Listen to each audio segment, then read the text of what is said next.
Israel and the Palestinian territories are on high alert after a wave of stabbings, shootings, and other violence in which about 60 people have died this month. In Jerusalem, concrete roadblocks have gone up at the entrance to eastern Arab neighborhoods, where residents are given body and vehicle checks in a bid by Israeli police to tamp down the unrest. The violence has come in the form of a series of lone wolf attacks carried out mostly by young people, East Jerusalemites or, increasingly, Palestinians in the occupied West Bank, who attacked Israeli soldiers or civilians and were then shot on the spot. Israelis have been caught off guard by the violence and the special security threat it poses. After all, it's very hard to get inside the mind of a young person who decides to pick up a knife one morning and harm other people. Palestinians say the violence is the result of years of settlement building, occupation, and discrimination, and the only surprise is that it didn't start sooner. On October 17th, the tense West Bank city of Hebron saw 3 suspected knife attacks by Palestinians in a single day.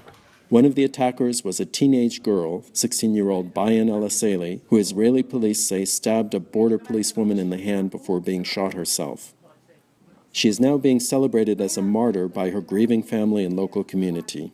Bayan was, according to her parents, on her way to study for an English exam with a friend when she was killed. Her mother, Khadir, says she does not know the circumstances of her death, but speaks about the difficult circumstances in which children in their part of Hebron live. The Asali family's home sits near the Israeli settlement of Kiryat Arba. Khadir says that people in the neighborhood have had trees and other property destroyed by settlers and speak of the humiliations of regular ID and body checks. راحت طفولتهم شبابنا احنا كل الشباب يعني مرحلة الانتفاضة الأولى والثانية وهي الانتفاضة الثالثة كمان زهرة شبابنا كلها انطفت راحت شبابهم طفولتهم راحت طفولتهم انعدمت. Hanana Shrawi, a Palestinian official, this week blamed unbridled Israeli violence, as she called it, for the attacks by young people. She claimed settlers were allowed to attack Palestinians and get away with it under a culture of impunity. Israel firmly rejects the notion that the young attackers are acting rationally. Benjamin Netanyahu, prime minister, said on the same day that Ms. Asali carried out her attack that, quote, not a single terrorist who stabbed Israelis said beforehand that he wants to kill because of the settlements or the absence of peace negotiations, end quote.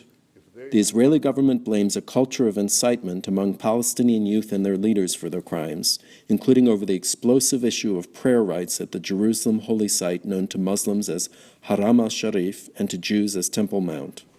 For Israeli security officials, the violence is proving hard to contain because of the role played by internet reports and rumors that influence young people in a virtual realm well beyond the reach of the physical security measures at which Israel traditionally excels. Social media creates a virtual reality which is disconnected from the actual reality that we know.